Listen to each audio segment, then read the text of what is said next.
Hello there, Star Wars fans. Thank you for tuning in to another breakdown for Star Wars Skeleton Crew on your favorite intergalactic frequency, Outer Rim Transmissions. A shorter episode this week, Zero Friends Again, really dove into the character growth for our cast of kids. A good episode in my eyes. Not the best of the season, but another great job by the director, Bryce Dallas Howard. A character-focused episode. We finally learn more about KB and her cybernetics. Wim and Fern develop more on their journey as leaders, and our four kids are finally banded together as one. Not as much for Easter eggs in this episode.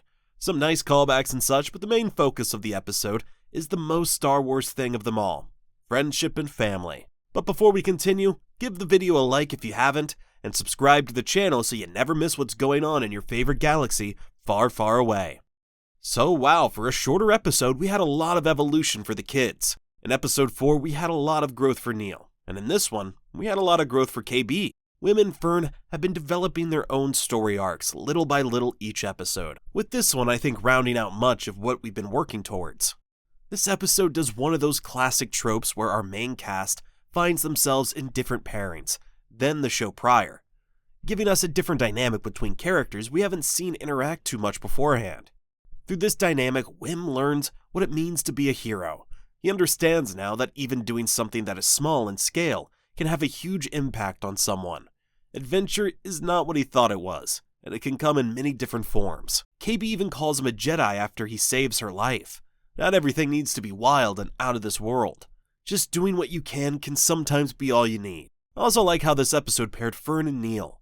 While Fern has come a long way in understanding what it truly means to be a leader, I feel that it wasn't until this episode that she was able to put it all together to finally be the captain the group needs.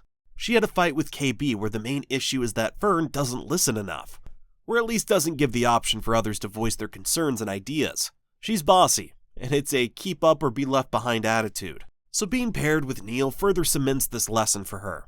Neil is no KB, but through him, Fern learns that not everyone can do what she can do, and not everyone thinks the same as her. Fern understands by the end of the episode that she needs to hear other people out, and also be more patient when it comes to others. Everyone has their own strengths and weaknesses, and a true leader needs to understand that.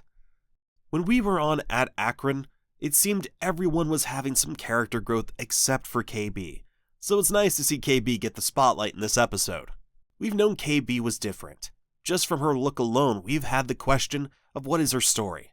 Then, when her parents mentioned imminent health concerns for her, we've been waiting to know what those were. How much time do we have until something goes wrong on this adventure? So we learned that she had some kind of accident in the past, and it was pretty severe by the look of it.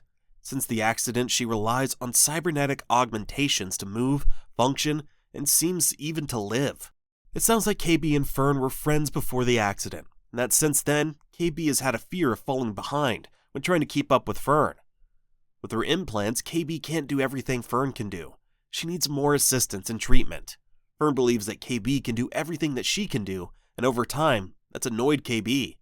KB doesn't believe that Fern is understanding of her situation, or doesn't care to ask. Maybe Fern just didn't want to treat KB differently than others, though. KB thinks that if she can't keep up with Fern, she'll have no friends again, and will be alone. Wim lets her know that won't happen. They're all friends now. Your true friends will accept you for who you are, and help you along the way. So during all this, Wim needs to save KB before her augmentations shut down.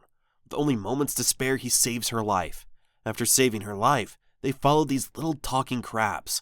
Fern and Neil climb up the side of the cliff in order to try and get their ship from the landing pad. While all this is happening below, Jude escapes the lair, coming up right through the landing pad above. He's greeted by the spa hostess who we met last episode.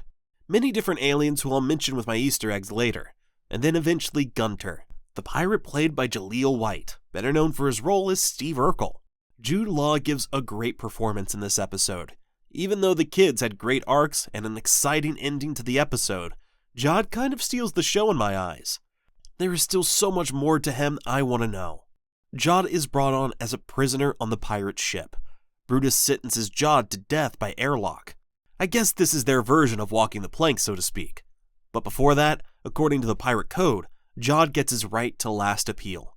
He gets equal time to state his case. I was thinking that this was when maybe Jude would use the Force in the lightsaber he obtained from the lair, but instead he goes into his Captain Silvo character. This makes me think that Jude hasn't shared his Force sensitivity with the other pirates. To me that makes sense, since before this time, Force-sensitive people needed to keep their abilities secret. The Empire would hurt anyone believed to be Force-sensitive, not just Jedi.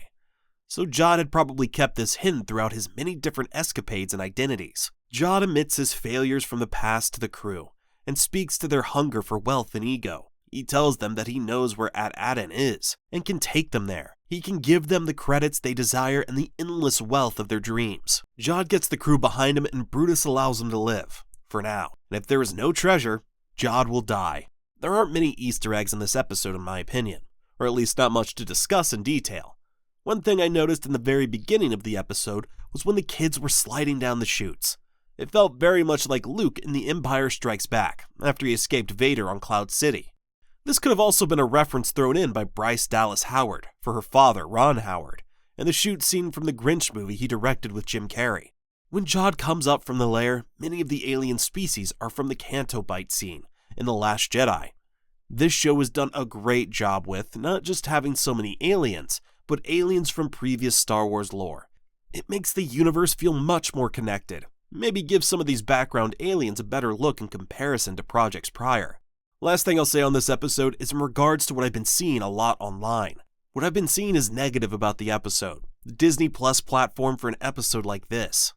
As I stated earlier, a shorter character-driven episode. In my opinion, this would be a great episode no problem if it was part of last week's episode, or if this show was released all at once. Disney really needs to look at the option of dropping these episodes all at once or changing the structure. I understand the frustration of waiting a week to then watch a 28-minute episode. The watchability from week to week with this is not as good if you could watch it all at once. I like these setup episodes, but only on a rewatch when they're all out. But the show is gaining traction. The word of mouth on the show is getting around, and Skeleton Crew has now entered into the conversation. After episode 6, the show was #1 on Disney+. This means it's even higher than Deadpool and Wolverine. The viewership is rising, and the praise it's getting seems to be helping. Maybe this can see a late surge in viewership after it's all said and done, like Andor. Well, that's all for today from your favorite galaxy far, far away. What'd you think of this episode? Are you excited for next week? How do you feel about the Disney Plus format? Let me know down in the comments section below. Remember to like the video and subscribe to the channel, so you don't miss what we cover next. May the Force be with you always.